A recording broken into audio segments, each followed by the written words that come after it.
जय भीम नमो बुद्धाय साथियों doctor Baba Saheb Bhimrao Ambedkar life and mission एक दर्द भरी व संघर्ष में जीवन गाथा का भाग 1 से लेकर 10 तक आप सभी लोगों ने देखा, जिसमें आप लोगों ने बाबा साहब के जीवन संघर्ष के बारे में जाना। जिन लोगों ने भाग 1 से लेकर 10 तक नहीं देखा वे दिए गए डिस्क्रिप्शन बॉक्स में लिंक के द्वारा जाकर देख सकते हैं। दोस्तों, आज की इस वीडियो में मैं doctor Baba Saheb Bhimrao Ambedkar life and mission का भाग 11 लेकर आया हूँ। चलिए शुरू करते हैं। महान समाज सुधारक महादेव गोविंद रानडे की जन्म शताब्दी समारोह के तहत 19 जनवरी 1943 को पुणे के गोखले इंस्टीट्यूट ऑफ इकोनॉमिक्स में एक बड़ी सभा हुई, जहां बाबा साहब ने जो भाषण दिया वह अब तक के दिए भाषणों में विशेष महत्व का था। उन्होंने शुरू में महापुरुषों की महानता के मूल्यांकन के आधार का वर्णन किया। रानडे के संबंध में कहा कि वह हर लिहाज से श्रेष्ठ पुरुष थे। उन्होंने सारी जिंदगी सामाजिक अन्याय के खिलाफ संघर्ष में गुजारी थी और हिंदू समाज में सामाजिक न्याय के लिए चेतना पैदा कर सामाजिक लोकतंत्र की स्थापना में निरंतर प्रयासरत रहे। रानडे की तुलना गांधी व जिन्ना के साथ करते हुए अंबेडकर ने कहा कि गांधी व जिन्ना के मुकाबले में ऐसा कोई अहंकारी नजर नहीं आता है। इनके लिए खुद का गुणगान, महत्व व अधिकार बढ़ाना ही सब कुछ है और देश की समस्या तो खेल के एक प्यादे के समान है। दोनों ही चापलूसी करने वाले लोगों से स्तुतियां सुनकर मगन हो जाते हैं और अपने आप को दोषों से मुक्त तथा अमर होने का दावा करते हैं। अंबेडकर ने कहा कि भारत में पत्रकारिता एक मिशन होता था, लेकिन अब अखबार चलाना एक व्यापार हो गया है। कांग्रेस समर्थक अखबारों में तो इनके नेताओं के झूठे गुणगान के सिवा कुछ नहीं होता। अंत में कहा कि महापुरुष या नेता के प्रति सम्मान जताना, प्रशंसा करना एक अलग बात है, लेकिन अपने नेता का अनुसरण करना दूसरी बात है। बाबा साहब का यह लंबा भाषण कुछ दिनों बाद रानडे गांधी और जिन्ना के नाम से किताब के रूप में सामने आया और अन्य ग्रंथों की तरह यह भी खूब चर्चित रहा। इस पुस्तक में अंबेडकर ने आगे लिखा, मैं अत्याचार, अन्याय और झूठे दिखावे, ढोंग और छल कपट से घृणा करता हूँ और मेरी घृणा की चपेट में वे सारे लोग आ जाते हैं जो इन बुराइयों से ग्रस्त है। मैं अपने आलोचकों को यह बता देना चाहता हूं कि मैं अपनी घृणा को एक वास्तविक सत्य मानता हूं। इसलिए यह घृणा उस असीमित प्रेम का सबूत है जो मैं अपने उन उद्देश्यों के लिए अपने मन में रखता हूं, जिन पर मैं विश्वास रखता हूं, और मैं इसके लिए शर्मिंदा नहीं हूं। मैं यह बात फिर से दोहराना चाहता हूं कि यदि मैं गांधी और जिन्ना से घृणा करता हूं तो इसका मतलब यह नहीं है कि मैं उनसे घृणा करता हूं। मैं उनसे घृणा नहीं करता, बल्कि केवल उनको नापसंद करता हूं। मेरी इस नापसंदगी का कारण है कि मैं अपनी मातृभूमि भारत से उनसे अधिक प्यार करता हूं। एक सच्चे देशभक्त का यही विश्वास है। मुझे आशा है कि एक न एक दिन मेरे देशवासी इस सच्चाई को जान जाएंगे कि देश किसी भी एक व्यक्ति से बड़ा होता है, और फिर यह सीख सकेंगे कि गांधी और जिन्ना की पूजा और मातृभूमि की सेवा दोनों अलग बातें हैं। इसलिए हो सकता है कि ये एक दूसरे के विपरीत भी हों। बाद में बुद्ध की शरण जाने वाले अंबेडकर ने घृणा को सत्य बताते हुए कहा कि दरअसल यह घृणा उनके अंतर्मन से नहीं थी, बल्कि यह तो वैचारिक नापसंदगी थी। गांधी के नेतृत्व में कांग्रेस ने जल्दबाजी में बिना आगे पीछे सोचे भारत छोड़ो यानी अगस्त क्रांति का आंदोलन छेड़ दिया था, जो कुछ सप्ताह की तोड़फोड़, विद्रोह, हिंसा व अराजकता के बाद समाप्त हो गई। बाबा साहब को तो इसका अंदेशा पहले से ही था। स्वयं कांग्रेस के नेताओं को भी आशंका थी, लेकिन गांधी जी का आदेश था, इसलिए सभी उसमें कूद पड़े और आखिरकार असफल हुए।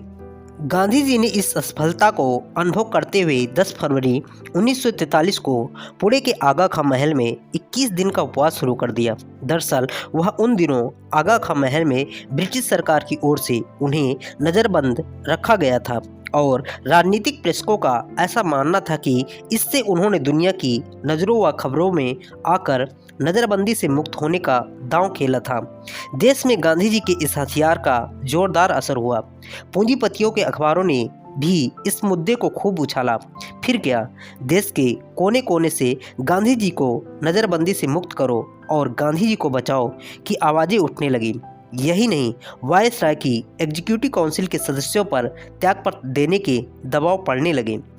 इस कारण सदस्यों में माधवराव अड़े, होमी मोदी और नृपेंद्र सरकार ने त्यागपत्र दे दिए। डॉक्टर अंबेडकर और हिंदू महासभा के जेपी श्रीवास्तव ने ऐसा नहीं किया। इनके इस्तीफे की खबर सुनकर गांधी जी मुस्कुरा दिए। इस्तीफा न देने से अंबेडकर की लोकप्रियता में कोई फर्क नहीं पड़ा। इसके कुछ दिनों बाद बाबा साहब के 91वें जन्मदिन के अवसर पर भाषण देते हुए कानून विशेषज्ञ चिमनलाल सीतलवाड़ ने डॉक्टर अंबेडकर की स्वाभाविक बुद्धिमत्ता, साहस और धैर्य की भूरी भूरी प्रशंसा की। देश में राजनीतिक गतिरोध सरकार ने नहीं बल्कि हिंदू मुस्लिम विरोध ने पैदा किया था। मुसलमानों द्वारा अलग राष्ट्र की मांग कर ली थी। आखिर उपवास के बाद स्वास्थ्य कारणों से गांधी जी को आगा खां महल पूना से रिहा कर दिया गया। पूना से वह पंचगनी चले गए।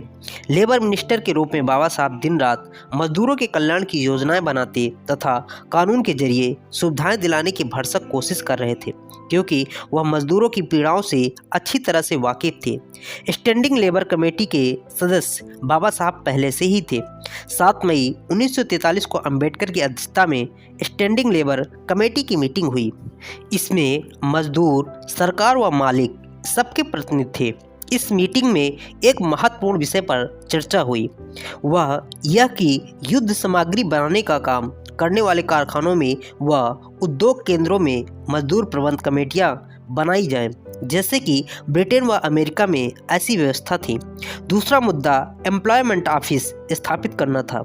इसका मकसद अलग अलग सरकारी योजनाओं के तहत शिक्षा प्राप्त करने वाले तकनीकी या गैर कानूनी कामगारों को काम दिलाना, ताकि ट्रेनिंग लेने के बाद उन्हें बेरोजगार के रूप में भटकना नहीं पड़े। कमेटी की अगली बैठक 6 सितंबर 1943 को दिल्ली में अंबेडकर की अध्यक्षता में हुई। इस बैठक में मजदूरों की सामाजिक सुरक्षा के लिए योजनाबद्ध नीति अपनाने की सिफारिश की गई। 10 मई 1943 को इंडियन फेडरेशन ऑफ लेबर की बम्बई शाखा ने लेबर मिनिस्ट्री डॉक्टर अंबेडकर के सम्मान में एक छोटा समारोह रखा। उसमें बाबा साहब ने अफसोस जताया कि भारत के मजदूरों में एकता नहीं है, फूट के कारण उनका शोषण हो रहा है, इसलिए मजदूरों को भारत में मजदूर सरकार बनाने के लिए संघर्ष करना चाहिए। आज़ादी हासिल करना ही काफ़ी नहीं है, जरूरी बात यह है कि आज़ादी के बाद सत्ता किसके हाथों में होगी। उसी दिन Maharashtra chamber of commerce Bombay की ओर से रखे कार्यक्रम में अंबेडकर का संबोधन हुआ। उन्होंने कहा, अब दुनिया युद्ध से ऊब गई है और वह 3 बड़े रोगों से ग्रस्त हो गई है। देश का दूसरे देश पर साम्राज्य, काले गोरों का रंग भेद का संघर्ष और गरीबी। दुनिया में शांति स्थापना के लिए कमजोर व गरीब देशों को संबल करना बहुत जरूरी है। भारत की आर्थिक व औद्योगिक प्रगति से साम्राज्यवाद व रंग भेद की समस्याओं का समाधान संभव है। गरीबी की समस्या का जिक्र करते हुए अंबेडकर ने कहा, मानव संस्कृति का विनाश करने के लिए एक राष्ट्र दूसरे राष्ट्र के खिलाफ पानी की तरह पैसा खर्च कर रहा है। वह अचंभित है कि ब्रिटेन और अमेरिका हर युद्ध में 14 करोड़ रुपए रोजाना खर्च कर रहा है। ऐसे देश शांति के समय इससे आधी रकम गरीबी दूर करने के लिए क्यों खर्च नहीं करते। विश्व का दुख दूर करने के लिए कुछ सुधार तो करना ही पड़ेगा। अपनी विशेष सुविधाओं व अधिकारों को त्यागना पड़ेगा। देश में ज्वलंत राजनीतिक समस्या के समाधान के लिए अंबेडकर ने एक योजना पेश की, जिस पर अखबारों में विचार छप रहे थे। इस योजना में उन्होंने कहा कि ब्रिटेन की संसद एक कानून मंजूर करके प्रांतों की सरहद तय करने वाली कमेटी नियुक्त करे और लोकमत कराया जाए। पहले लोकमत से तय किया जाए कि मुसलमानों को पाकिस्तान में रहना चाहिए या नहीं। दूसरे लोकमत द्वारा गैर मुसलमानों से यह जानना था कि वे पाकिस्तान में रहना चाहते हैं या नहीं। यदि वे पाकिस्तान में रहना चाहते हैं तो वहाँ प्रांतों की सीमाएं जैसी हैं वैसी रखी जाएं। यदि वे पाकिस्तान में नहीं रहना चाहते हैं तो एक हदबंदी कमीशन नियुक्त किया जाए और कौन से प्रांतों में मुसलमान बहुसंख्या में हैं यह तय किया जाए। 2 साल बाद यह फैसला किया जाए कि मुसलमानों को पाकिस्तान चाहिए या नहीं, अलग होना चाहते हैं या नहीं। सितंबर माह में ही अंबेडकर ने ऑस्ट्रेलिया के राजनीतिज्ञ कार्टिन द्वारा पेश की गई शाही सलाहकार काउंसिल के गठन के बारे में भेंट की। अंबेडकर ने कहा कि औपनिवेशिक राज्य में भारत स्वेच्छा से भागीदार के रूप में रहे तो यह ऐसे देशों के हित में ही होगा।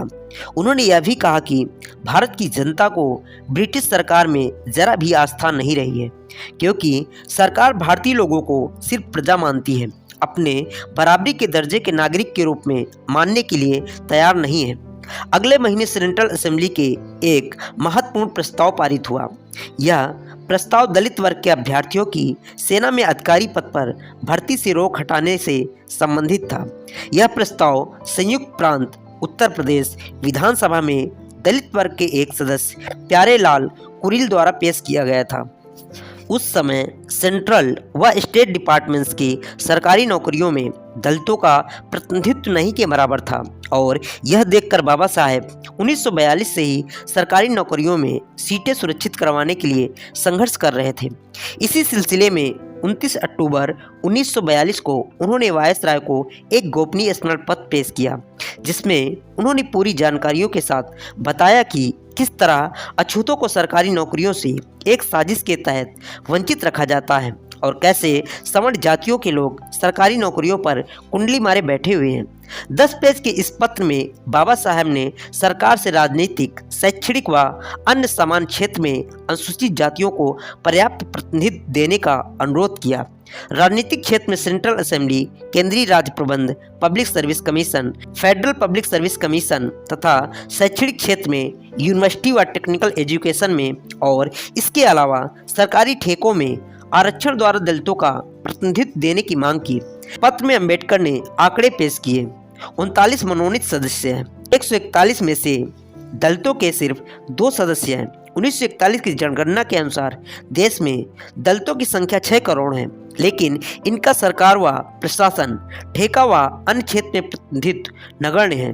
उन्होंने लिखा कि देश भर का पूरा प्रशासन दलितों का विरोधी है। सरकारी अधिकारी को जो विशेषाधिकार दिए गए हैं वह हमेशा इन अधिकारों को दलित जातियों के हितों के खिलाफ और उन्हें नीचा दिखाने के लिए प्रयोग करते हैं। अनुसूचित जातियों के भलाई व विकास तभी संभव है जब सरकारी नौकरियों में उनकी भर्ती की जाए। इस तरह वे देश के विकास की योजनाओं को लागू करने में भागीदारी भी निभाएंगे। जब सेंट्रल असेंबली में दलितों को सरकारी नौकरियों में प्रवेश की बात चली तो मुसलमान, यहूदी, एंग्लो इंडियन, सिखों और ईसाइयों ने समर्थन किया। सिर्फ हिंदुओं ने ही इसका विरोध किया। भारत सरकार के प्रतिनिधित्व ने भी इसका विरोध किया। इसके अलावा दलितों की भर्ती के समय उम्र व फीस में छूट भी दी जाए। फेडरल सर्विस कमीशन में दलितों के प्रतिनिधित्व के सवाल पर अंबेडकर ने लिखा कि हमें ऐसी किसी पब्लिक सर्विस कमीशन पर भरोसा नहीं हो सकता जो हिंदू या मुस्लिम दृष्टिकोण से प्रभावित हो।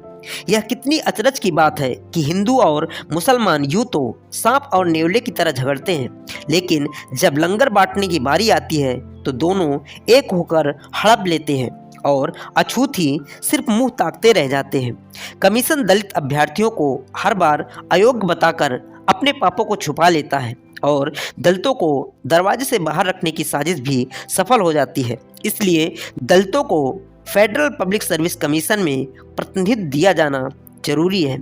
अपने लंबे पत्र में बाबा साहब ने दलित विद्यार्थियों को साइंस, लॉ, टेक्निकल व अन्य तरह की हायर स्टडी के लिए विदेशी यूनिवर्सिटीज में स्कॉलरशिप देकर भेजें तथा हर बजट में इसके लिए विशेष प्रावधान रखा जाए। सरकारी नौकरियों के अलावा दलितों को सरकारी ठेकों में वरीयता दी जाए। वायसराय को लिखे इस पत्र का आखिर असर हुआ। सरकार ने गंभीरता से विचार कर अनुसूचित जातियों के लिए सरकारी नौकरियों में 8.5% सीटें आरक्षित रखने का फैसला किया गया। इसी कड़ी में लंदन में दलित विद्यार्थियों को तकनीकी शिक्षा हासिल करने के लिए सीटें सुरक्षित रखी गईं। इसके अलावा सेंट्रल असेंबली और राज्यसभा परिषद में अनुसूचित जातियों को एक और सीट दी गई। दलितों की सरकारी नौकरियों में प्रवेश की कोशिशों पर कई सवर्ण हिंदुओं की आंखों में बहुत खटकता था। एक बार दिल्ली में एक मद्रासी अफसर जो दिल्ली में कार्यरत था, उसने बाबा साहब से कहा कि आपकी राजनीति सरकारी नौकरियों में दलितों के घुसाने का प्रयास ही है। बाबा साहब ने पलटवार करते हुए कहा, यदि ऐसा है तो तुम मद्रासी लोग यहाँ 90% नौकरियों पर क्यों कुंडली मारे कब्जा किए हुए हो? नौकरियों के प्रति तुम्हें इतना हीन भाव है तो इन्हें छोड़ क्यों नहीं देते? मद्रासी अधिकारी यह सुनकर आगे बोल नहीं पाया। 17 सितंबर 1943 को दिल्ली में ऑल इंडियन ट्रेड यूनियन का शिविर आयोजित किया गया, जिसमें बड़ी संख्या में मजदूरों ने भाग लिया। इस अवसर पर बाबा साहब ने कहा कि भारत में मजदूरों का आखिरी लक्ष्य सत्ता पर कब्जा करना है, सिर्फ ट्रेड यूनियन बनाना नहीं हो। राजनीतिक रूप से उनकी लेबर पार्टी ट्रेड यूनियन की गतिविधियां भी करेगा, लेकिन आपको ट्रेड यूनियन के पुराने चले आ रहे संकीर्ण सोच से मुक्त होना चाहिए और हिंदू महासभा जैसे सांप्रदायिक व पूंजीवाद को पनाह देने वाली कांग्रेस से दूर रहना चाहिए। मेहनत कश वर्ग अंधी देशभक्ति व तथाकथित राष्ट्रवाद के नाम पर अपना सब कुछ निछावर कर देते हैं, लेकिन कोई भी मजदूर अपने नेताओं से यह नहीं पूछता कि जिस राष्ट्रवाद के लिए इतना त्याग व बलिदान दिया जा रहा है, उसके निर्माण के बाद क्या आर्थिक व सामाजिक समानता देगा। 8 दिसंबर 1943 को परेल बंबई में आयोजित सभा में अंबेडकर ने कहा, केवल सुविधाएं मिलने से कोई लाभ नहीं, ये हमारी झोली में आना जरूरी है। अब आज़ादी के बाद अछूतों को भी हिंदू मुसलमानों के बराबर अधिकार मिलेंगे। सरकार में मेरा मंत्री पद कमल के पत्ते पर पड़े ओस की बूंद की तरह है या उससे भी ज्यादा क्षणभंगुर। ईसाई, पारसी व अन्य अल्पसंख्यक लोग कांग्रेस का मुकाबला नहीं कर सकते। इसके लिए अछूत ही सक्षम है। अछूतों को अब अपने पैरों पर खड़े होने की शक्ति प्राप्त करनी चाहिए। ट्रेड यूनियन के नेताओं की आपसी लड़ाई से मजदूरों का आज तक भला नहीं हो पाया, इसलिए मजदूरों का लक्ष्य सरकार संभालना होना चाहिए। 26 जनवरी 1944 को लखनऊ में स्टैंडिंग लेबर कमेटी की मीटिंग हुई, जिसकी अध्यक्षता अंबेडकर ने की।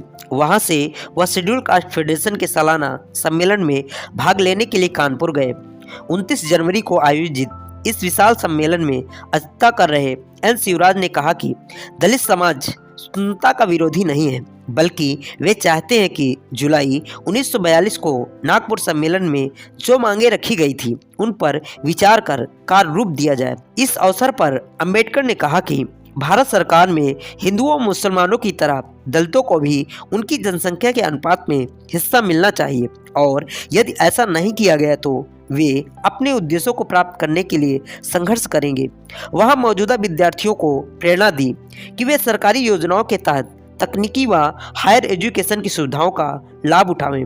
7 फरवरी 1944 में वायसराय की एग्जीक्यूटिव काउंसिल में यह सुझाव दिया कि मुद्रास्फीति को रोकने के लिए अधिक करेंसी के नोट जारी करना बंद किया जाए। इसके अलावा यह भी सुझाव दिया कि भारतीय प्रशासन सेवा और सेना में अंग्रेजों की बजाय भारतीयों को भी भर्ती किया जाए। 17 फरवरी को गांधी व जिन्ना की मुलाकात हुई। अप्रैल 1944 में डॉक्टर अंबेडकर ने मजदूरों के कल्याण के लिए एक और बड़ा ऐतिहासिक कदम उठाया। उन्होंने सेंट्रल असेंबली में एक बिल पेश कर उसे पास भी करवा दिया। इसके अनुसार स्थायी कारखानों व फैक्ट्रियों के औद्योगिक मजदूरों को छुट्टियों के दिनों में भी वेतन देने का प्रावधान किया गया।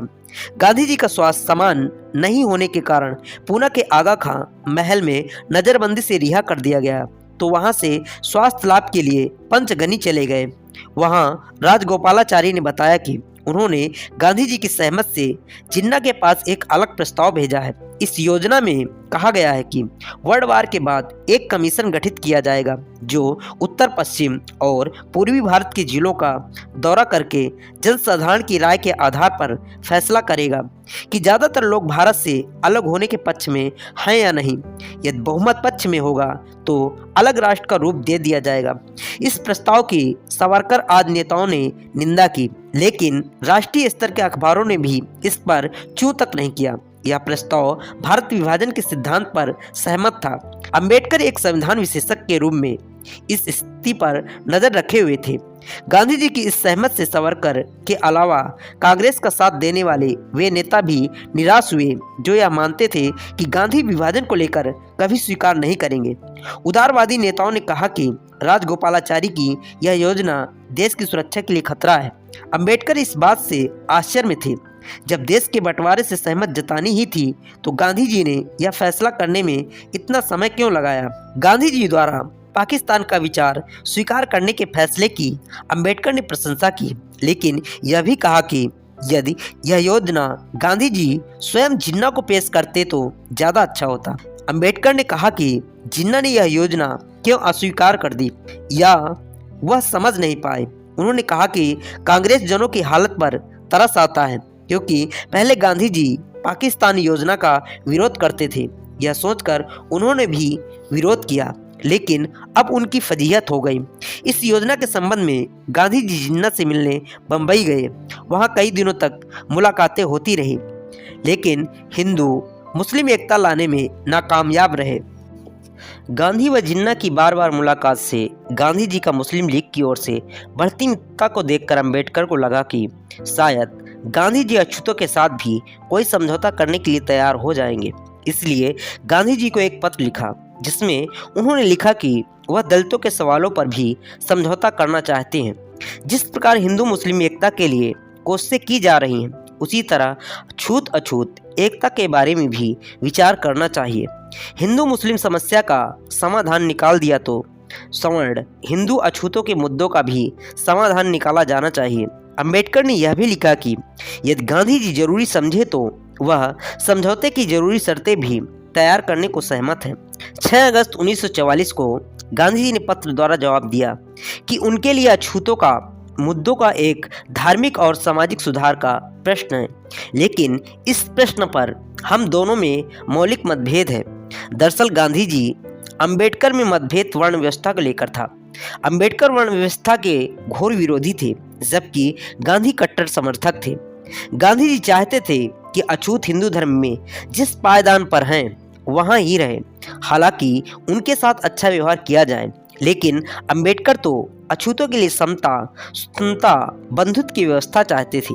इसलिए इस अर्थों में अंबेडकर को हिंदू धर्म का विरोधी कहना सरासर गलत है। उन्होंने वर्ण व्यवस्था व जात भेद के खिलाफ जो आवाज बुलंद की थी वह तर्कसंगत और खुद हिंदू समाज के सुधार के लिए जरूरी थी, लेकिन वर्णाश्रम धर्म को मानने वाले गांधी जी ने अंबेडकर को हिंदू धर्म का विरोधी ही मान लिया।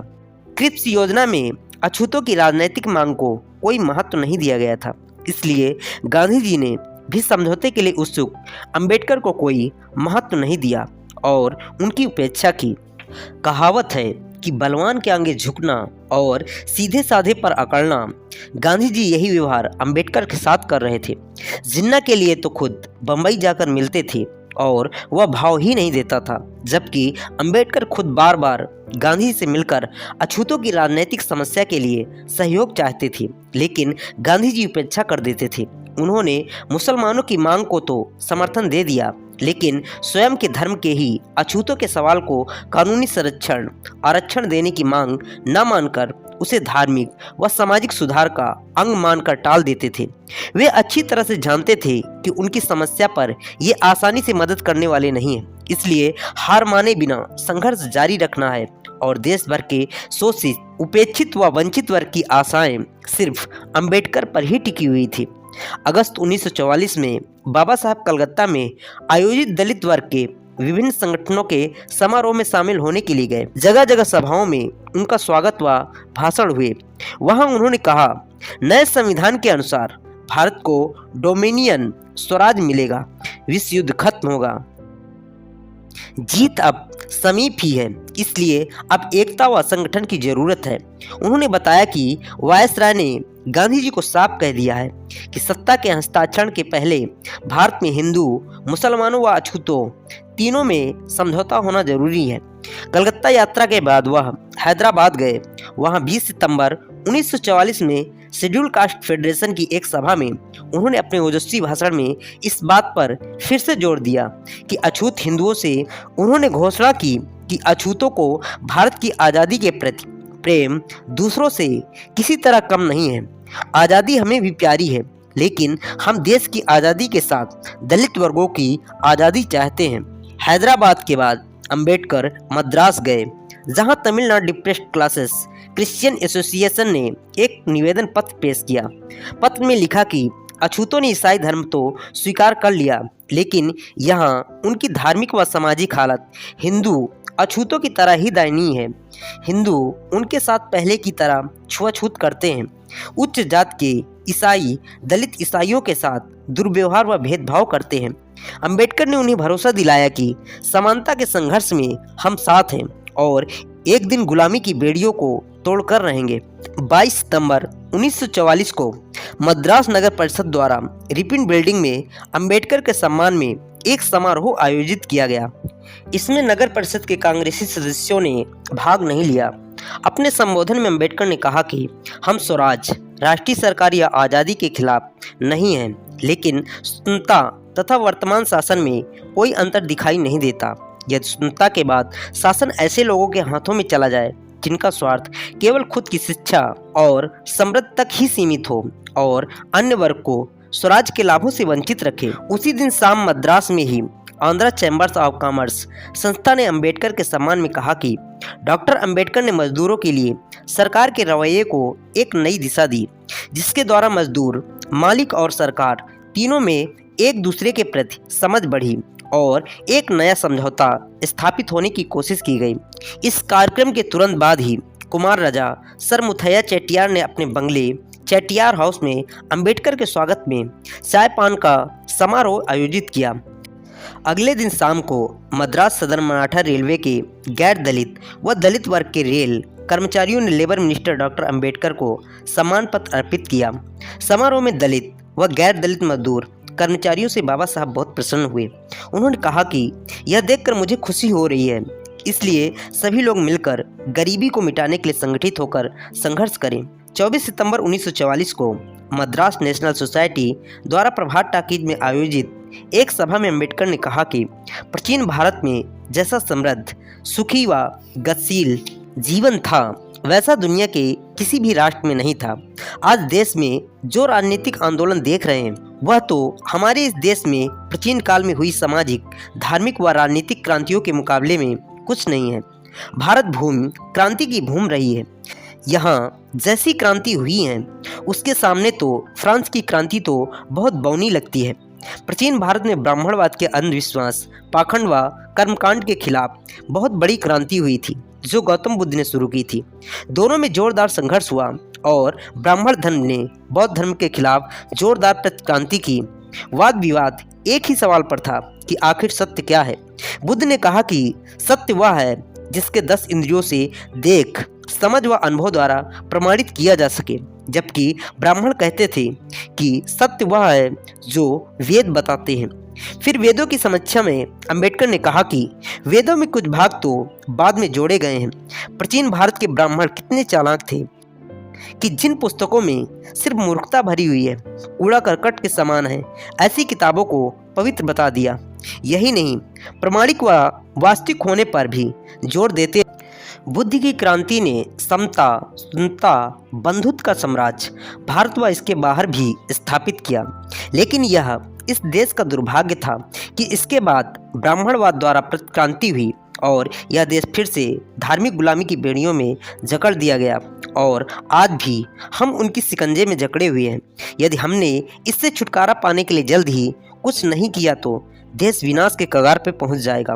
बाबा साहब ने आगे कहा कि वेदों में मूर्खता के सिवाय कुछ नहीं है और गीता सरलतापूर्ण पुस्तक है। अथर्ववेद में जादू टोनों के सिवाय कुछ नहीं है।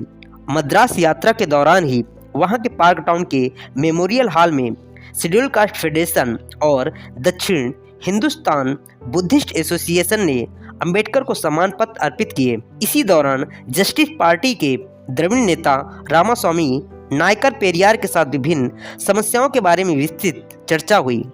मद्रास दौरे के बाद बाबा साहब एलोर गए, जहां उन्होंने district schedule caste federation, Christian federation, west Godavari जिला बोर्ड और एलोर नगर पालिका द्वारा सम्मान पत्र दिए गए।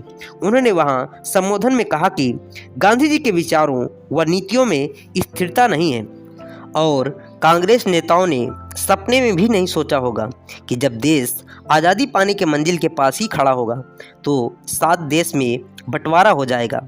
अल्पसंख्यकों की समस्या का हवाला देते हुए कहा कि जो भूमिका अब्राहम लिंकन ने निग्रो समस्या के बारे में अपनाई थी, वही गांधी जी ने अल्पसंख्यकों के बारे में भी अपनाई है। एकता करने के चक्कर में निग्रो के वोट उत्तरी अमेरिका के राज्यों को मिले। इसके लिए 1762 में गुलामों की आज़ादी का ऐलान कर दिया। इसके अलावा गांधी जी को आज़ादी तो चाहिए, लेकिन उन्हें साथ में चतुर्वर्ण व्यवस्था भी चाहिए। अंबेडकर ने आगे कहा कि यदि सभी पार्टियों के सहमत से संविधान बन भी गया तो ब्रिटिश प्रधानमंत्री के समझ गांधी अपने आप को भारत का एकमात्र प्रतिनिधि होने का दावा करेंगे। मद्रास प्रवास के दौरान ही पी बालासुब्रमण्यम मुथालियर द्वारा होटल कोनेभारा में बाबा साहब के सम्मान में एक भोज का आयोजन किया गया। सर स्टीफन क्रिप्स की भारत यात्रा के दौरान अंबेडकर ने अछूतों की समस्या का पक्ष उनके समक्ष बहुत मजबूती से रखा और क्रिप्स के वापस ब्रिटेन जाने के बाद अंबेडकर ने ब्रिटिश सरकार और भारत सरकार को यह फिर से अच्छी तरह समझाया कि भारत में अछूत वर्ग देश का एक बड़ा व महत्वपूर्ण भाग है और उनकी सामाजिक, आर्थिक व राजनीतिक समानता की मांग को गंभीरता से सुना जाना जरूरी है। वायसराय को भी अंबेडकर अपने पक्ष में झुकाने में काफ़ी सफल हुए थे। उस समय टाइम्स ऑफ इंडिया में छपे एक महत्वपूर्ण लेख में लिखा कि अछूतों के प्रति प्रेम दिखाने वाले गांधी जी व कांग्रेस के होने वाले बड़े खर्चीले समारोह में दिखावा ज़्यादा है। उनके अनुयायियों में भी दलितों के प्रति आस्था की बजाय ढोंग व दिखावा ज़्यादा है और यदि समय रहते मंदिर प्रवेश, कुआं से पानी भरना अभियान में ईमानदारी से अमल में नहीं लाए देश के हित में यह बहुत बुरा होगा। 27 अक्टूबर 1944 मजदूर वर्ग का एक त्रिपक्षीय सम्मेलन हुआ। अपने अच्छी भाषण में अंबेडकर ने कहा कि उन्होंने मजदूरों की भलाई के लिए सरकार में कई योजनाएं पेश की हैं, जिनमें लेबर कॉन्फ्रेंस, स्टैंडिंग कमेटी व मजदूर कल्याण कमेटियां स्थापित करना है और मजदूरों की समस्याओं को योजनाबद्ध तरीके से पेश करने के लिए अलग से सचिवालय खोलने आदि भी शामिल थे। 29 नवंबर 1944 में बाबा साहब पुणे में राजभोज के मेहमान बने, जहां उनके सम्मान में एक समारोह आयोजित किया गया। उन्होंने वहां अपने भाषण में कहा कि पुराने समय में लिखा गया हर धार्मिक ग्रंथ राजनीतिक ग्रंथ भी होता था। गीता वेदों को समर्थन देने वाले और ब्राह्मण धर्म को ऊंचा बताने के उद्देश्य से लिखा गया राजनीतिक ग्रंथ है। गीता को 4 बार लिखा गया। शुरू में गीता धर्म और दर्शन का ग्रंथ नहीं था, जिसमें केवल 60 श्लोक थे। यह यादवों की शौर्य गाथा थी। जब कृष्ण को ईश्वर का अवतार मान लिया तो भक्ति मार्ग का अवलोकन किया। बुद्ध व गैर ब्राह्मणों ने वेदों को प्रमाणिक ग्रंथ नहीं माना। गीता की रचना 4 वर्णों को स्थापित कर अछूतों को नीच व गुलाम बनाए रखने के लिए रची गई। इस भाषण के अखबार में छपने पर हिंदू भड़क गए, क्योंकि अंबेडकर के भाषण को तोड़ मड़ोड़ कर छापा गया था। आलोचनाओं की झड़ी सी लग गई, लेकिन हमेशा बौद्धिक स्तर पर कलम से वार करने में माहिर बाबा साहब ने सभी को मुंहतोड़ जवाब दिया। इसी दौरान सर तेज बहादुर सप्रू भारत की राजनीतिक समस्या को सुलझाने के लिए एक कमेटी बनाना चाहते थे, जिसके बाबा साहब से 2 अछूत सदस्यों के नाम मांगे गए। लेकिन बाबा साहब कमेटी में शामिल नहीं हुए, क्योंकि कमेटी के कुछ सदस्यों पर उनका भरोसा नहीं था। बाबा साहब के साहस का कोई मुकाबला नहीं था। जब भी अवसर मिलता वे सरकार व सरकार से बाहर बड़ी निडरता के साथ अछूतों के हकों की पैरवी करते थे। हालांकि उस समय वह वायसराय की एग्जीक्यूटिव काउंसिल में प्रमुख सदस्य थे। सरकार के बहुत ही जिम्मेदार पद पर थे, लेकिन खरी खरी कहने से नहीं चूकते थे। वे सामाजिक संगठनों की सभाओं में मजदूरों, शोषितों, दलितों व महिलाओं को क्रांतिकारी विचारों के साथ अपनी दशा को सुधारने व अन्याय के खिलाफ खड़े होने के लिए आह्वान करते थे। एक बार वायसराय लॉर्ड वेवेल ने 8 नवंबर 1944 को सेक्रेटरी ऑफ स्टेट को शिकायत के साथ लिखा कि अंबेडकर अनुसूचित जातियों की सभाओं में बहुत भड़काऊ भाषण देते हैं और हैदराबाद में तो अंबेडकर ने निजाम के शासन की भी कड़ी आलोचना कर डाली। लेकिन बाबा साहब की इस शिकायत पर कोई कार्रवाई नहीं हुई। दरअसल उनकी योग्यता व प्रतिभा के साथ उनकी निस्वार्थ सेवा व त्याग भावना के कारण उनके खिलाफ अनर्गल आरोप लगाने या कार्रवाई करने की किसी में हिम्मत नहीं होती थी। भला बाबा साहब जैसा वीर योद्धा वायसराय वेवेल से कहाँ डरने वाले थे? फिर डरे भी क्यों? उनके सामने तो खुद की बजाय करोड़ों गरीबों को मानवीय हक दिलाने का निस्वार्थ ध्येय था। 2 जनवरी 1945 को कलकत्ता में अखिल भारतीय अछूत विद्यार्थी सम्मेलन रखा गया। वहां बाबा साहब ने कहा, विद्यार्थियों को पढ़ाई के दौरान राजनीति में शामिल नहीं होना चाहिए तथा अपनी शिक्षा व आचरण ऊंचा रखना चाहिए। इस दौरान अंबेडकर कलकत्ता में पीपुल्स हेराल्ड साप्ताहिक पत्र का विमोचन किया। अपने भाषण में उन्होंने कहा कि गांधी की मृत्यु के बाद कांग्रेस दो टुकड़ों में बढ़ जाएगी। उन्होंने शेड्यूल कास्ट फेडरेशन के महत्व के बारे में बताते हुए कहा कि राजनीतिक और नैतिक दृष्टि से यह पार्टी लंबे समय तक असरदार रहेगी, क्योंकि किसी भी नेता को देश में कोई शुभ कार्य करना है तो वह दलितों का उद्धार है और पार्टी इस पर पूरा ध्यान दे रही है। मार्च 1945 को वायसराय की एग्जीक्यूटिव काउंसिल में यह महत्वपूर्ण सुझाव दिया कि देश में हवाई सेवाओं पर पूंजीपतियों की बजाय सरकार के पास कब्जा होना चाहिए। कलकत्ता में एक दिन वे अपने मित्र डीजी जाधव के यहाँ भोजन करने गए। बाबा साहब ने जाधव की दिल्ली व बाहर काफ़ी मदद की थी। अब वे रेलवे में बहुत बड़े अफसर बन गए थे। कलकत्ता में ही जीडी जाधव ने अपने घर पर अंबेडकर के मान में भोजन का आयोजन किया। अगले दिन से रेलवे के रसोइयों और कर्मचारियों ने जाधव के निवास पर भोजन पकाने व अन्य काम से मना कर दिया, क्योंकि उनकी नज़र में अंबेडकर अछूत हैं और उनके साथ जाधव ने घर पर खाना खाया। दरअसल नौकरों को भी अभी तक नहीं पता था कि स्वयं जाधव भी महार अछूत हैं। ऐसे हालात थे उस समय। भारत का शासन चलाने वाली चीफ एग्जीक्यूटिव काउंसिल के सम्मानित लेबर मिनिस्टर के साथ यह मानसिकता थी तो आम अछूत की क्या दशा होगी, इसका सिर्फ अंदाजा लगाने से रूह कांप उठती है। बाबा साहब को तो बचपन से लेकर अब तक कदम कदम पर अपमानित होना पड़ा था। अपमान के घावों से शरीर बुरी तरह घायल हो चुका था। हिंदू धर्म छोड़ने की घोषणा के पीछे तिरस्कार की यह दास्तान छिपी हुई थी और गांधी जी व कांग्रेस की आलोचना करने के पीछे भी अछूत समाज की ऐसी पहाड़ जैसी पीड़ा कारण थी। अछूत समाज के घावों पर मरहम लगाना तो दूर, हिंदू मठाधीशों, सवर्ण हिंदुओं, गांधी व कांग्रेस नेताओं ने उस पर नमक छिड़कने में कोई कमी नहीं छोड़ी।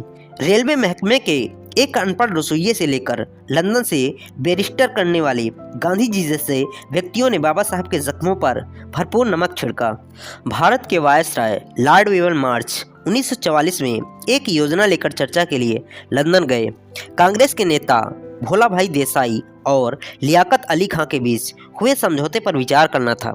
तेज बहादुर सप्रू कमेटी ने भी इस समझौते का समर्थन किया था। समझौता यह था कि कमेटी में हिंदू व मुसलमानों के बराबर प्रतिनिधि हों। इसी के आधार पर 2 जून 1945 को वायसराय लॉर्ड वेवेल ने अपने भाषण में कह दिया कि प्रस्तावित नई काउंसिल में मुख्य जातियों में सवर्ण हिंदू और मुस्लिम सदस्यों की संख्या बराबर होगी। सवर्ण शब्द सुनकर गांधी इतने भड़क गए और इतना विरोध हुआ कि वेवेल योजना खटाई में पड़ गई। दरअसल भारतीय राजनीति में क्रिप्स योजना और राजा जी की योजना के बाद हिंदू मुस्लिम समान प्रतिनिधित्व की बातें शुरू हो गई। सप्रू कमेटी ने केंद्रीय असेंबली में 160 स्थानों में से 51 सवर्ण हिंदुओं को और 51 मुसलमानों को दिए जाने की सिफारिश की थी। भोला भाई देसाई ने वायसराय की कमेटी में कांग्रेस और मुस्लिम लीग के बीच समान प्रतिनिधित्व के आधार पर मुस्लिम लीग के सेक्रेटरी लियाकत अली से गुप्त समझौता किया। इस समझौते का उद्देश्य कांग्रेस की वर्किंग कमेटी के सदस्यों को रिहा करना था। यह योजना वायसराय वेवेल के पास पहुंची और इसी आधार पर वेवेल योजना का निर्माण हुआ। इस योजना को कांग्रेस के सवर्ण हिंदू संस्था की हैसियत से शिमला कॉन्फ्रेंस में स्वीकार किया। कांग्रेस के इतने झुकने के बाद भी जिन्ना इस बात पर अड़े रहे कि सभी मुस्लिम सदस्यों का निर्वाचन करने का अधिकार मुस्लिम लीग को ही मिलना चाहिए। कांग्रेस ने 5 मुस्लिम सदस्यों में से कम 1 कांग्रेसी मुसलमान शामिल किए जाने पर जोर दिया, लेकिन जिन्ना नहीं माने और शिमला कॉन्फ्रेंस असफल हुई। इन्हीं दिनों बाबा साहब की पहली किताब थॉट्स ऑन पाकिस्तान, अब नई किताब पाकिस्तान और पाकिस्तान ऑफ इंडिया नाम से प्रकाशित हुई। नई बुक में एक नया चैप्टर जोड़ दिया। उसमें भारत की सांस्कृतिक और भौगोलिक एकता की वकालत की और कनाडा, स्विट्जरलैंड, दक्षिणी अमेरिका आदि देशों का उदाहरण देकर विस्तार से बताया कि एक ही संविधान के अंतर्गत देश में विभिन्न धर्म या संस्कृति के लोग किस प्रकार मिलजुल कर रह सकते हैं। उन्होंने यह भी बताया कि स्वयं हिंदुओं के अपने देश की शांति व सुरक्षा के लिए पाकिस्तान को स्वीकार कर लेना चाहिए। उस समय भारत की राजनीतिक समस्या के समाधान के लिए राजा जी योजना, क्रिप्स योजना, सर आदर्श दलाल की योजना, राय योजना, मुखर्जी योजना, अहमद योजना आदि लगभग 9 योजनाएं पेश की गई थी। 6 मई 1945 को परेल बम्बई में शेड्यूल कास्ट फेडरेशन का वार्षिक सम्मेलन हुआ, जिसमें अंबेडकर ने अपने कार्यकर्ताओं के समक्ष एक योजना प्रस्तुत की। योजना में उन्होंने कहा कि अब बहुसंख्यक लोगों के हाथ में राज सत्ता हो, इसे अब कोई स्वीकार नहीं करेगा और न ही यह व्यवहारिक है। उन्होंने विधानसभाओं में अल्पसंख्यक संप्रदायों व अछूतों को अधिक सुरक्षित सीटों की मांग की। अंबेडकर ने संविधान समिति के प्रस्ताव को खतरनाक योजना बताया कि इससे देश गृह युद्ध में फंस जाएगा। ज्यादातर विधान तो 1935 के कानून द्वारा पहले ही बन चुके हैं। इसके अलावा सप्रू कमेटी की रिपोर्ट भी रद्द कर दिया। अंबेडकर की योजना में भारत का प्रधानमंत्री और अन्य सवर्ण हिंदू मंत्रियों को अल्पसंख्यक समुदाय के प्रतिनिधियों द्वारा चुने जाने का विचार भी था। हिंदू समाचार पत्रों ने अंबेडकर की योजना का विरोध करते हुए लिखा कि अंबेडकर की योजना तो भारत पर अल्पसंख्यकों का राज स्थापित करने की योजना है और यह योजना एक तरह से हिंदुओं का अपमान है। 7 जून 1945 को अंबेडकर ने वायसराय लॉर्ड वेवेल को पत्र लिखकर नाराजगी प्रकट की कि वायसराय की एग्जीक्यूटिव काउंसिल में अनुसूचित जातियों की जनसंख्या के अनुपात में पर्याप्त प्रतिनिधित्व नहीं है। पत्र में लिखा कि देश के 9 करोड़ मुसलमानों के लिए 5 प्रतिनिधि, 6 करोड़ अछूतों को सिर्फ 1 प्रतिनिधि और 60 लाख सिखों का 1 प्रतिनिधि। यह कैसा अजीब व चालाकी भरा गणित है। यह मेरे न्याय के विचारों के खिलाफ है। काउंसिल में अनुसूचित जातियों को कम से कम 3 सीटें मिलनी चाहिए। यदि सरकार इस मांग को मंजूर नहीं करेगी तो मेरा काउंसिल में रहना असंभव है। अंबेडकर ने लिखा कि सरकार ने अछूतों की सारी उम्मीदों पर पानी फेर दिया है, जिनसे उनमें आक्रोश है। हो सकता है कि दलित वर्ग नई सरकार के साथ कोई संबंध न रखे और अपने लिए अलग रास्ता चुनेगी। पत्र में लिखा कि उनका यह विचार ब्रिटिश सरकार तक पहुंचा दिया जाए। इसी महीने भारत विभाजन पर चर्चित पुस्तक के बाद बाबा साहब की एक अन्य पुस्तक प्रकाशित हुई। टाइटल था कांग्रेस और गांधी ने अछूतों के लिए क्या किया। महत्वपूर्ण आंकड़ों, तर्कों व तथ्यों से परिपूर्ण तथा आक्रामक व प्रभावशाली भाषा के कारण यह पुस्तक शुरू से ही चर्चा में रही। इसमें खास तौर से 1917 से लेकर कांग्रेस द्वारा चलाए जा रहे अछूतोद्धार अभियान की वास्तविकता को सच्चाई के साथ उजागर किया, जिसका जवाब उनके विरोधी आज तक नहीं दे पाए। लेकिन समाज सुधारक स्वामी श्रद्धानंद के कार्यों की इसमें प्रशंसा की गई। पुस्तक 1915 से बाबा साहब के नेतृत्व में अछूतों के हकों के लिए चलाए गए संघर्ष की दास्तान कही जाती है और गांधी व कांग्रेस द्वारा अछूतों के साथ किए गए धोखों का काला चिट्ठा भी खोलती है। पुस्तक में अछूतों को गांधी व गांधीवाद से सतर्क रहने के लिए सलाह दी है। इसमें गांधीवाद की आलोचना करते हुए लिखा है कि गांधीवाद उद्योग व मशीनों के इस युग में जात पात, गरीबी, रूढ़वादी से सड़ रहे ग्रामीण जीवन की ओर ले जाना है और यह जानवरों जैसी जिंदगी बिताना है। इसमें आर्थिक बराबरी के लिए कोई चाह नहीं है। इसलिए यह विचारधारा सामाजिक व आर्थिक लिहाज से बेकार है। यह पीछे ढकेलने वाला विचार है। धर्म को अफीम की तरह प्रयोग कर लोगों में झूठे विश्वास व गलत मान्यताएं पैदा कर उन्हें वैचारिक रूप से बेहोश करने का काम किया है तो वह गांधीवाद है। इसलिए किताब में अंबेडकर ने लोगों को गांधीवाद से सावधान रहने के लिए लिखा।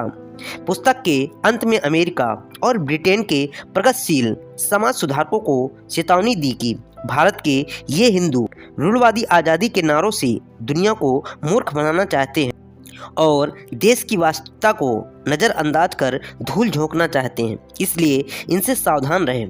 पुस्तक में कहा गया है कि गांधी जी का छुआछूत निवारण का कार्यक्रम मात्र दिखावा व ढोंग था, अमल में लाने का कार्यक्रम नहीं था। इसलिए गांधी अछूतों के मुक्तिदाता नहीं है।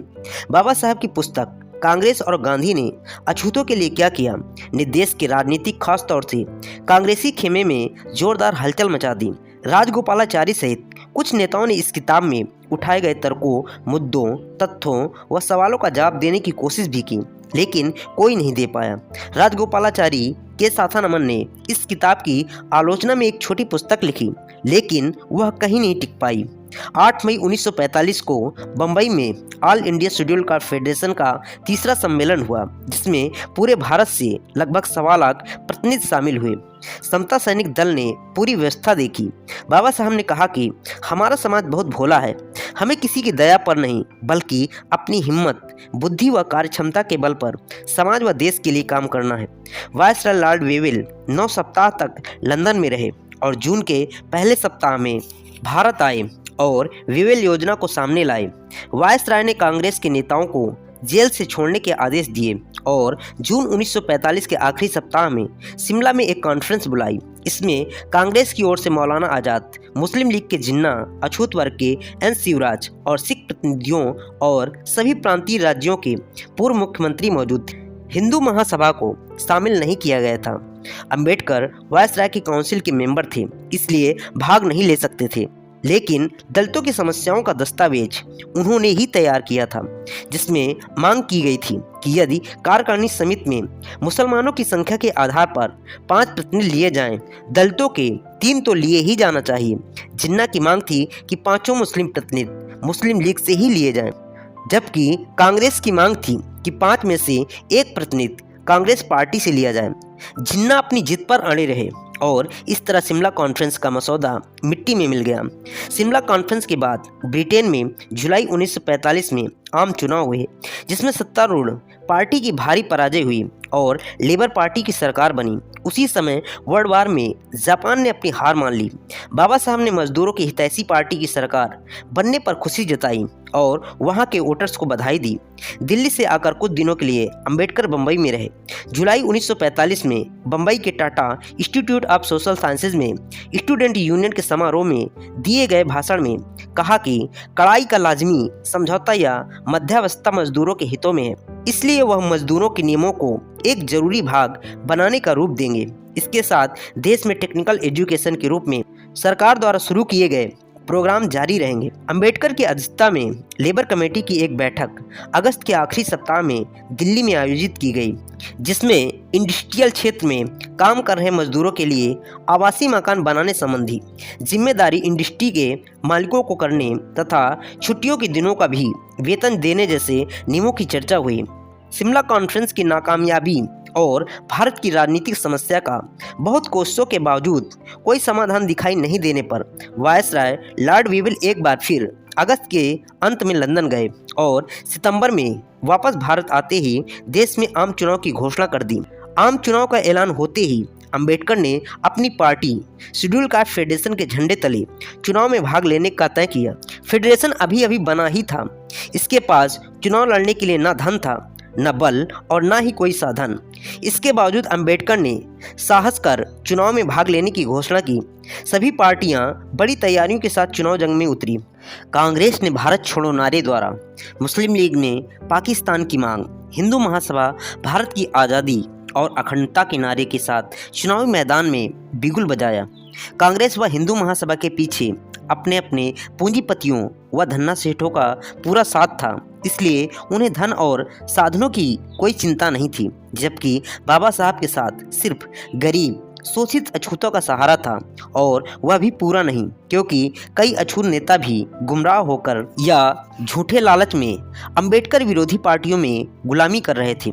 4 अक्टूबर 1945 को पुणे में पहली सभा के आयोजन के साथ ही अंबेडकर ने अपनी चुनावी रणभेरी का बिगुल बजाया। इस बार उनकी ताकत केवल अछूत दलित वर्ग ही था। पुणे की इस सभा में उन्होंने कहा कि कांग्रेस पूंजीपतियों का हाथ मजबूत करने वाली पार्टी है और समाज सुधार में उसकी कोई रुचि नहीं है। पिछड़ों की आर्थिक दशा की ओर भी उसका रत्ती भर ध्यान नहीं है। दलितों पर हो रहे अत्याचारों को दूर करने में भी उनकी कोई दिलचस्पी नहीं है, इसलिए हमें उनके नेतृत्व में विश्वास नहीं करना चाहिए। ऐसा करना एक प्रकार से उनके सामने घुटने टेकना यानी आत्मसमर्पण के बराबर होगा। हमें अपने बूते पर लड़ना है और संविधान में अपने अधिकार सुरक्षित रखने के लिए हमें ये चुनाव जीतने हैं।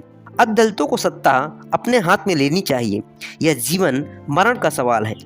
9 व 10 अक्टूबर 1945 को अकोला में शेड्यूल कास्ट फेडरेशन के सम्मेलन में उन्होंने कहा, वायसराय की 15 मेंबर्स वाली काउंसिल में मैं दलित वर्ग का अकेला मेंबर हूं।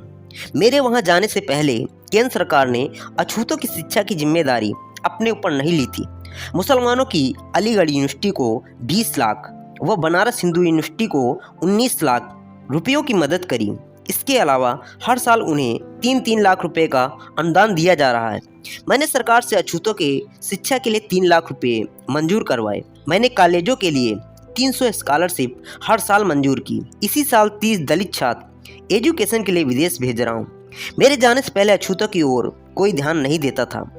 नौकरियों में मुसलमानों के लिए 20%, तथा ईसाइयों के लिए 8.5% स्थान सुरक्षित है। लेकिन हमारे लिए कुछ नहीं था। मैंने सरकार का ध्यान इस ओर दिलाया और अछूतों के लिए 8.5% सीटें मंजूर हुई। मेरे विभाग में अछूत वर्ग का एक चपरासी तक नहीं था। अब 2 सेक्रेटरी, 1 अपर सचिव, 3 कार्यपालन मंत्री अछूत वर्ग से भर्ती किए गए हैं। कोई कहता है कि मैं महारों का हित देखता हूँ। मैं महार जात में पैदा हुआ, भला इसमें मेरा क्या दोष है। मेरे विभाग में अकेले शिमला में 28 बाबू मेहतर समाज से हैं। विदेश भेजे जाने वालों में मांग, मेहतर, चमार आदि जात के विद्यार्थी बहुत हैं। मैं यह अपना गुणगान नहीं कर रहा हूँ, बल्कि इसे बताने का उद्देश्य यह है कि शासन व सत्ता के बेल पर व्यक्ति समाज के लिए काफ़ी कर सकता है। 30 अक्टूबर 1945 को अंबेडकर ने पुणे के अंबेडकर स्कूल ऑफ पॉलिटिक्स संस्था के उद्घाटन पर भाषण दिया। 8 नवंबर 1945 को अंबेडकर ने कटक में उड़ीसा बहुपक्षीय दरियाई कॉन्फ्रेंस का उद्घाटन किया। इन कॉन्फ्रेंस के निर्णयों द्वारा दामोदर वैली प्रोजेक्ट को जन्म दिया। उन दिनों उड़ीसा व आसपास का इलाका बाढ़ की चपेट में रहता था। वह इससे बाढ़ के विनाश से बच पाया। बाबा साहब के पास लेबर जैसा विशाल महकमा था। फिर स्वयं बाबा साहब भी मजदूरों के कल्याण हेतु नियमों, कानूनों व सुविधाओं को देने में विशेष रुचि लेते थे, इसलिए दिन रात व्यस्त रहते थे। इधर चुनाव में भी अकेले और धन व साधनों की कमी से जूझ रहे थे। लेबर मेंबर्स के रूप में वे अपनी जिम्मेदारियों को अच्छी तरह निभा रहे थे। यही नहीं, सरकारी जिम्मेदारियों को प्राथमिकता देते थे। चुनाव की तैयारी के दौरान ही उन्हें 27 नवंबर 1945 को 7वीं इंडियन लेबर कॉन्फ्रेंस में भाग लेने के लिए दिल्ली जाना पड़ा। कॉन्फ्रेंस में अध्यक्ष पद पर बोलते हुए उन्होंने कहा, मजदूर वर्ग के लोग पूंजीपतियों से यह सवाल पूछ सकते हैं, जब आपको युद्ध के खर्च पूरे करने के लिए टैक्स के रूप में धन देने में कोई एतराज नहीं होता, तो देश के मजदूरों का जीवन स्तर सुधारने के लिए धन जुटाने में एतराज क्यों होती है। 30 नवंबर दिल्ली के अशोका मिशन के बुद्ध विहार में आयोजित कार्यक्रम में भाग लिया। देश में चुनाव प्रचार तेजी से चल रहा था। अंबेडकर की शेड्यूल कास्ट फेडरेशन ने चुनाव में पूरी ताकत झोंक दी। समर्पित कार्यकर्ता और आम गरीब अछूत भी प्रचार में लग गए। बाबा साहब देश भर में दौरे कर रहे थे। इसी सिलसिले में 29 नवंबर 1945 को अहमदाबाद में पार्टी द्वारा आयोजित सभा में संबोधित किया। गुरु गोविंद परमार ने सभा की अध्यक्षता की। शहर की साबरमती नदी के किनारे एक विशाल पंडाल को बुद्धनगर नाम दिया गया, जहां सभा हुई। इस दिन सारी मिलें बंद रही। इसी दौरान कम्युनिस्ट पार्टी, हिंदू महासभा तथा M.N. राय की रेडिकल डेमोक्रेटिक पार्टी के नेता अंबेडकर से मिले। अगले दिन 30 नवंबर को अहमदाबाद नगर पालिका ने अंबेडकर को सम्मान अर्पित किया। वहां उन्होंने कहा कि यदि भारत की सरकार ने 1942 में विश्व युद्ध के समय कड़े उपाय नहीं किए होते, तो जर्मन और जापानी सेनाओं द्वारा सारे देश को रौंद दिया जाता और भारत की बहुत बुरी दशा हो जाती। भाषण के अंत में कहा कि ब्रिटिश सरकार अब अधिक समय तक नहीं रह सकेगी। दिसंबर के पहले सप्ताह में बम्बई में रीजनल लेबर कमिश्नरों की कॉन्फ्रेंस हुई। इस अवसर पर उन्होंने कहा कि औद्योगिक शांति कायम रखने के लिए 3 चीज़ों की जरूरत होती है। पहली, मजदूरों व मिल मालिकों के बीच मित्रता स्थापित करने वाली मशीनरी की। दूसरी, ट्रेड डिस्प्यूट एक्ट में संशोधन करने की। उन्होंने कहा कि पहली बात तो मौजूद है, दूसरी व तीसरी को पूरी करने के लिए कोशिश की जा रही। औद्योगिक शांति के संबंध में उन्होंने कहा कि यह शक्ति के द्वारा स्थापित नहीं की जा सकती, कानूनों के द्वारा स्थापित की जा सकती है और सामाजिक न्याय ही इसका एकमात्र स्थायी आधार हो सकता है। 13 दिसंबर 1945 के पहले सप्ताह में अंबेडकर ने शेड्यूल कास्ट फेडरेशन के मड़वाड़ की चुनावी सभा में भाग लिया। वहां कहा कि अछूतों के अधिकारों के लिए समझौता करने के लिए पिछले कई वर्षों से मैं कोशिश कर रहा हूं, लेकिन सफलता नहीं मिली। अब चुनाव में जीतना हमारा लक्ष्य है। मनमाड के बाद अकोला में भाषण करके 13 दिसंबर 1945 को नागपुर की चुनावी सभा में लगभग 1.5 लाख लोगों को संबोधित किया। नागपुर की सभा में कॉन्फ्रेंस की बखियां उधेड़ते हुए कहा कि कांग्रेस द्वारा शुरू किया छुआछूत निवारण अभियान पूरी तरह से नाकाम रहा, जिसका सबूत यह है, पिछले दिनों जब वह पुरी के विख्यात जगन्नाथ मंदिर में दर्शन के लिए गए थे तो उन्हें दर्शन नहीं करने दिया गया। कांग्रेस पार्टी उस गुरु घंटाल की तरह है जो 3/4 रोटी खुद खा जाता है और 1/4 रोटी अपने शिष्यों को देता है। उन्होंने कांग्रेस को कहा कि वह आने वाली स्वतंत्र भारत की सरकार के नाते अपने कार्यक्रम पेश करे। बाबा साहब ने चुनाव प्रचार के सिलसिले में दक्षिण भारत का दौरा किया। वहां मद्रास, कोयम्बटूर व मदुरई की जनसभाओं को संबोधित किया। वहां उन्होंने कहा कि कांग्रेस का चुनावी घोषणा पत्र झूठ का पुलिंदा मात्र है, जिसमें भारत के भावी संविधान के बारे में कुछ नहीं कहा गया। वापस लौटते समय मद्रास के पार्क टाउन के मेमोरियल हॉल में दक्षिण भारत प्रगतिशील दल का विकास और प्रभाव विषय पर आयोजित सभा में विचार रखें। मद्रास में ही नॉन ब्राह्मण लॉयर एसोसिएशन द्वारा आयोजित सभा में अंबेडकर ने काले कानूनों से भरी किताब मनुस्मृति पर तेज प्रहार किया। बाबा साहब के तीखे भाषणों को अखबार में पढ़कर दक्षिण भारत के हिंदुओं ने भारी विरोध किया और बाद में पत्रों द्वारा अंबेडकर को खूब गालियां दी। यही नहीं, कुछ रूढ़वादी कट्टरपंथियों ने भी उन्हें मारने की धमकियां भी दी। जनवरी 1946 के पहले सप्ताह में ब्रिटिश पार्लियामेंट के 10 मेंबर्स का एक प्रतिनिधिमंडल भारत आया। मंडल ने दिल्ली में पंडित जवाहरलाल नेहरू, मोहम्मद अली जिन्ना और डॉक्टर अंबेडकर से अलग अलग मुलाकात की। अंबेडकर से प्रतिनिधिमंडल ने 1.5 घंटे तक चर्चा की। मंडल ने देश के कुछ इलाकों का दौरा भी किया तथा अन्य नेताओं से भी मिला। 4 सप्ताह रुककर यह मंडल 10 फरवरी 1946 को वापस लंदन लौट गया। 13 फरवरी 1946 को अंबेडकर बंबई पहुंचे और वहां से वह सोलापुर गए। वहां लोकल बोर्ड और नगर पालिका में आयोजित सम्मान समारोह में उन्होंने नगर पालिका के पूर्व अध्यक्ष डॉक्टर मुले को सम्मान से याद करते हुए कहा कि डॉक्टर मुले के सहयोग से ही उन्होंने 20 साल पहले सामाजिक क्षेत्र में शुरुआत की थी। इसके बाद सतारा, बेलगाम तथा अन्य सभाओं को भी संबोधित किया। बंबई लौटने पर शेड्यूल कास्ट फेडरेशन ने अंबेडकर को थैली भेंट की। 14 फरवरी को उन्होंने दिल्ली प्रदेश शेड्यूल कास्ट फेडरेशन की सभा में भाषण दिया। उन्होंने कहा कि यदि संविधान उनकी सहमति से नहीं बनाया गया तो वह उनको मानने के लिए पाबंद नहीं होंगे। दलित वर्ग मुसलमानों की तरह अलग देश की मांग नहीं कर रहे हैं, बल्कि वह बराबरी के अधिकार की मांग कर रहे हैं। 15 दिन दिल्ली में लेबर विभाग का काम मुस्तैदी से देखने के बाद 10 मार्च को आगरा में फेडरेशन की सभा में भाग लिया।